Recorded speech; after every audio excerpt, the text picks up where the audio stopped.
Today, I will be talking about my project Dime, a new perspective on personal electronics. But before we get into it, a little bit about me. From a young age, I've always been obsessed with technology because of the possibilities that it has allowed in my life. And I was optimistic about what the future would hold. That optimism continues today as I describe myself as a futurist, looking at cutting edge technology and forecasting the way it could help our lives in the future. That curiosity led me to start a podcast with fellow industrial designer Lane Seffens called Industrial Design Journey, where we interviewed industrial design professionals, marketing professionals, and entrepreneurs. One takeaway from the podcast was how important the problem is when developing a product. To oversimplify it, I had a choice. Either start with a product or industry that I liked and find a problem to design for, or I could start with a transcending problem and narrow my way down to a solution. I knew I wanted the problem I studied to be one that could have an impact on a large and growing group of people, and one that did not have a product adequately addressing it. A large problem that had been growing in the United States was the decline of mental well being. Over the past decade, there had been an 84% increase in anxiety and a 46% increase in depression among young adults, and I wanted to see what I could do to help. In my research, I found four main things known to have a major effect on mental health: environment, social life, stressful events, and unhealthy habits. So I began my search. What has been the biggest change in our lifestyle over the past decade? It was the smartphone. Through my research, I discovered the smartphone and the apps it held has disrupted our environment, our social life, it's increased our stressful events and unhealthy habits. Every environment is flooded with smartphones. Social events are just as much photo ops as get togethers. Our news notifications make us acutely aware of every crime and tragedy across the globe, and the phone is with us when we wake up and when we go to bed, or even our pacifier when we feel overwhelmed. A lot of this is due to overlap. Overlap happens when we pick up our phones to do a simple task, but we are bombarded with pop ups and notification bubbles that sidetrack us, and this overwhelms us subconsciously. You could pick up your phone just to check the time, but your mom messages you. A news headline is flashed on your screen. Notifications of discounts, shipping products, and your social media likes pulling you in. But every time you pick up your phone, you are picking up everything on it. Our daily life is nothing like this. Different parts of our day are segmented into separate spaces, and in those spaces, we have specific tasks: our office for work, our bed for sleep, and our car for terrible karaoke. During a lockdown, a lot of us felt what it's like when separation of space is taken away. I wondered, instead of picking up every application on your phone when you use it, you could just pick up the piece that you needed, still having the ability to access every feature, but having physical barriers to separate them. The problem with overlap on our smartphones led me to my first how might we question. How might we add separation of space to our tech? However, phones are half the issue. You can't mention the smartphone without mentioning the reason you pick it up. Social media makes up 50% of all phone use, and it's the way to read news, watch videos, and keep up with friends, all for free. However, there is a cost to free. We are paying social media companies with our time, our information, and our attention so that we can see content, and that cost has taken its toll over the years. Smartphone addiction is often hand in hand with social media addiction, and that is directly correlated with harm of our mental well being. In fact, 50% of all adults admit to being addicted to their smartphones.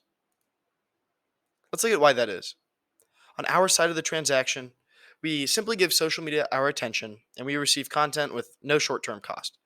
But the back of the interaction is worth the same as the smartphone market, bringing in nearly $400 billion a year to social media companies through advertising. I call this model the addiction equation because the more you use it, the more money they make. Simply said, if you're not paying for the product, you are the product. This led me to my problem statement. I will address smartphones and social media's negative effect on our mental well being by adding separation of space to our technology and creating an ecosystem that does not make us addicted, but instead puts the users in control. The current solutions on the market for smartphone addiction are either hardware or software. Dumb phones, as they're called, simplify your phone to functions like texting and calling, but they neglect other useful functions like GPS, music, and your camera. The software solutions often take the form of time limits. I like to think of them like trying to deadbolt a door with a wet spaghetti noodle. They're, the attention is there, but the user can brush past it with a single click. Only disciplined users will respect it, and as disciplined as I think I am, I know I brush past it nearly every time. Think of it like a charter bus that lost its brakes going downhill. There are three options. First, we can continue down the hill, crashing and causing a lot of harm. This is what I think happens if we do not address this problem. Secondly, you could jump out, but this doesn't help anyone who won't jump out with you. This is like switching to a dumb phone. While it may be helpful for you, it isn't something the majority of users are willing to do. And everyone else will just continue down the hill. However, there is a third option. Next to hilly interstates across the United States are things called runaway truck ramps that are designed to take the momentum of a truck that's out of control and bring it safely to a halt. This is what I want my solution to be. I want to take the momentum we currently have, but offer a different direction that can bring us back to safety. This goal led to my exploration phase. I explore in a mixture of soldier sketches, ugly sketches, and lots of notes. I read multiple books, watched so much YouTube, and a lot of other stuff. But if you talk to me during the early stages of my research and ideation, our conversation felt something like this. But thankfully, I was able to slowly take this ideation and form a concept. Now that I had a concept, I began to ideate with a more narrow scope. I was designing a piece of technology that would replace our cell phones. If I want to do that, I better have something good. The modeling stage took longer than I would like to admit, but it was rewarding to see the product develop as my skills did. I finally had achieved my final product. That product is called Dime, a smartphone replacement that uses next generation technology to create a product that can completely redefine our relationship with tech. While designing the glasses, I explored many different traditional eyeglass shapes and styles. However, for the final design, I used a principle that dates back to ancient Greece that's been known to be most pleasing to the human eye. The golden ratio is hundreds of years old, and it was used to define every proportion of the dimes. I could have designed a pair of glasses that mocked the style of other popular glasses, but I wanted to challenge myself to make something as unique as the user wearing it. The glasses are not on all the time, they only shoot to life when you need them. For example, use your voice for simple commands like checking the weather or setting reminders so that you can still be present and focused on the task at hand. You can also use the touch sensor to control quick settings on the dimes, or rest your finger on the touchpad to see if you have any notifications waiting for you. The dime glasses will never have notifications flash in front of your face without you taking intentional action to see them. Altogether, the dimes use modern technology and timeless design to ensure it can meet the needs of anyone using it. When you don't need the glasses or don't feel like wearing them, put them back in the case where they can charge and be ready for when you need them next. To charge the case, put them on their dock so they're ready for the next day. Speaking of the case, it acts not only as a place to put your dimes when you're not using them, but it also acts as the brains and the controller for your dimes. Depending on the way you hold the case, different types of media are made available to you. The screen on the dime case works with the screen on the dime glasses, each one holding functions that informs the other. Holding the case vertically with the buttons facing your thumb, you have access to quick actions like phone, GPS, and texting. This is accessible even when you don't have the glasses on. Flipping the case 180 degrees with the buttons facing your fingers opens up all of your audio content like podcasts or music. Holding the case like a Wii remote gives you access to interactive applications like Yelp or other augmented reality apps. And holding it horizontally gives you access to messaging applications and or like email or of course messaging. Opening the case gives you even more uses. Because augmented reality glasses cannot project black, I made the inside of the case matte black to act as a backdrop to add contrast to whatever content you may be viewing. Flip the case open with your thumb on the touchpad to access video content. Turn it 90 degrees and access reading content like books and articles, and turn it one more time to access your camera and camera roll. Each orientation has specific content associated with it, which means if you have a specific task you want to get done, you can do it without getting sidetracked. The user interface on the dime glasses themselves operates on a simple concept.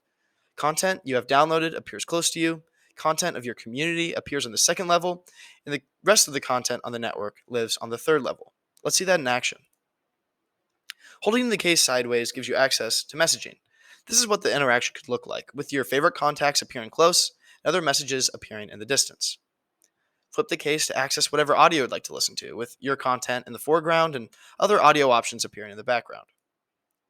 Hold the case like a Wii remote to access applications like Yelp to browse restaurants you are considering for lunch. Flipping the case open like a book gives you access to reading materials like books or articles. Use the inside of the case to make sure the text is legible in all light. Holding the case open with the camera towards the top lets you take a picture to capture the moment. The glasses recontextualize the buttons on the case to make them have different functions, like seeing your camera roll or changing settings. Flipping the case open horizontally is how you access video content from your favorite directors or creators. See what your friends or the rest of the network are watching if you would like to explore new videos. Seem a little too futuristic? Each specification of the glasses are referenced from a working pair of augmented reality glasses by Ostendo Technologies. They are currently being used for the enterprise market, but within the next 5 years, we could see this on the mass market. By making specific content appear with specific orientations of the case, I address the problem of overlap by adding separation of space to our technology. Next, I will show you how I designed a system that replaces the addiction business model of social media. To accomplish that, I designed the Dime Network, a content economy that puts the users in control. I'm sure you all are familiar with farmers markets. Farmers market is a group of people that each bring something different to create a variety of selection. The farmers are given money for their produce, and they can take that money and spend it on things that they don't produce. This is how the Dime Network works. Each user brings different content to the table, creating a variety of content as a whole. They take the Dime coin they are given for their content and spend it on content that they don't have. But before we go deeper, a key economic term we should all be familiar with is scarcity. We have unlimited wants but limited resources. Basically, not everyone can have everything, resulting in choice, weighing options and making a decision that you believe is most valuable to you. However, the internet doesn't play by those rules. We have unlimited choice in content and little to no consequence in the short term if we make the wrong decision, causing us to spend hours of our time until we feel satisfied. However, I showed that this has had negative effects on our mental well-being in the long term. The Dime Network introduces scarcity, meaning that we have to make choices in the way that we invest our attention. By introducing cost, you also introduce value. At a farmer's market, the farmers can only spend the money that they make from their product. This system allows people to invest a specific skill, but take the money that people give them for their specific skill and use it to buy things that they don't have the means to make. This is how the Dime Network operates. You have content others want, so they give you Dime coin for your content. Then you take that Dime coin and spend it on the content that you would like to own. This brings the free market into our content economy. Back at the farmer's market, there's a long line at the apple stand because there's only one person there to run it. However, there is another person that does not have anything to sell, but he would like to help the other farmer out and make money in the process. This person decides to buy the apples from the other farmer and starts selling them too. This allows more customers to buy the apples and gives the person that didn't have the means to make anything a way to make money. This is the function of supporters on the Dime Network. Not every person on the network has the time or skill to produce content that others would like to buy, but they can support those creators by purchasing the content from them and act as an access point for more people to view their work. This allows supporters to invest in content they believe in and receive Dime coin for their support. This creates a decentralized network. All of the websites and apps you currently access are held at a centralized location where they store all the content you see every day. This is the reason apps like Facebook and Twitter can go down, because there's a problem at one of these centralized locations. On the Dime Network, the users are the servers, literally serving each other the content they want to see. There is no third party controlling you or your content. This is why supporters are so valuable. People cannot access the content on your device when you are using the content yourself. This means you can only make Dime coin when you don't use them. Not using your dimes allows you to use them. You may wonder what content others can access from your device. Others on the network can only see the content that has been published. Publishing is when you pay to have a piece of content you made discovered by other users. Imagine giving your content an address that other dimes can identify and visit. Any content on your device that does not have an address cannot be discovered by users, because where they don't have the address, they don't know where to go. On the Dime Network, you and your supporters form a community. Your community is like followers on social media, but instead of being segmented into distinct applications, each user can see all of the content that their friends support. This means you are thoughtful of what you support and who you are supporting. In turn, you can get to know others in a more meaningful way by seeing their true interests and seeing what they've invested in. Let's see how the Dimes and the network work together. Ashley is a travel blogger that would get the most of her site traffic through the Facebook page World Travelers. But recently, Facebook has changed their algorithm, and her traffic has screeched to a halt. Because of this, she decided to switch to the Dime Network, where she heard that you could be in charge of your own content and make money in the process. With her new Dimes, she pays Dimecoin to publish 4 of her favorite articles that she thinks will give her a jump start. In the meantime, she gets back to writing. While she isn't using her Dimes, a group of travel enthusiasts happen upon her blog and download it in hopes that they can help it grow and get some Dimecoin in the process. Turns out, that was the right choice. They send it to their friends, and before you know it, hundreds of people are downloading the article and thousands are streaming it. Ashley takes a break from writing her article to see that she has over 100 downloads, not to mention the money she made by people streaming the article from her device when she wasn't using it. Without having to rely on people clicking on ads on her website, she was able to make money from every person viewing her content.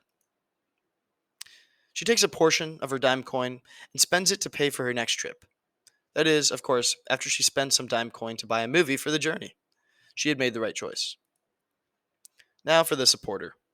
Will is a huge fan of the Steelers and is constantly listening to sports podcasts. Unfortunately, he was noticing an addiction to his phone that was making him feel anxious whenever he wasn't on it. His buddy, who was already on the Dime Network, tells him that he should check him out. He showed him the amount of money he had made from not using his dimes and said it had been a great way to add value to the time off of his phone. Will goes all in. He buys the dimes and tosses his phone in the trash. Will quickly noticed, while he still had access to all of his old key features, the ability to choose a specific task and set down his dime case whenever he was done was extremely valuable. He would download his favorite podcasts to his glasses and listen to them while he was eating or working. Little did he know he wasn't the only sports fan on the network. He checked his dimes to see how much he made. He was surprised that he had enough dime coin to buy a lot more sports content.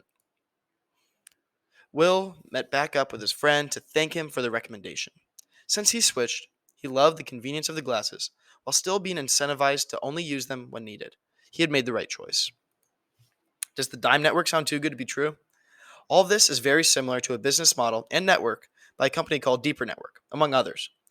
This technology is made possible by blockchain and cryptocurrency, and its implementation is called Web3. While there are many nuances to this technology, everything I mentioned about the Dime Network is possible today. In conclusion, I started this capstone trying to tackle a large problem: smartphone addiction and its effect on mental health. By creating a product and a network for it to live on, I have shown you a possible solution that gives us an opportunity to still innovate and experience the benefits of cutting edge technology, but in a way that doesn't cause us to be addicted. Project Dime is a concept that shows us we do not have to continue down the dangerous path we are heading in. Instead, we can take control of our content and redefine our relationship with technology. Thank you. Please don't text Gabe because he's probably doing something else. But yeah, check out my website, evanfurnish.com. And thanks for listening.